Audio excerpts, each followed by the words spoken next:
Õhuvägi tähistas väeliigi 103. aastapäeva piduliku rivistusega Ämari lennubaasis, kus silmapaistvatele teenistujatele anti üle ergutused.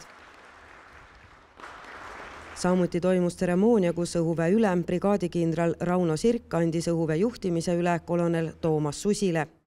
Tõotan hoida ja kaitsta õhuväe lippu. Eesti õhuvägi loodi 21. novembril aastal 1918, vaid nädal enne vabadussõda, kuid kokkuleppeliselt tähistatakse õhuväe aastapäeva igal aastal 20. juulil, seda eelkõige lennuilma tõttu.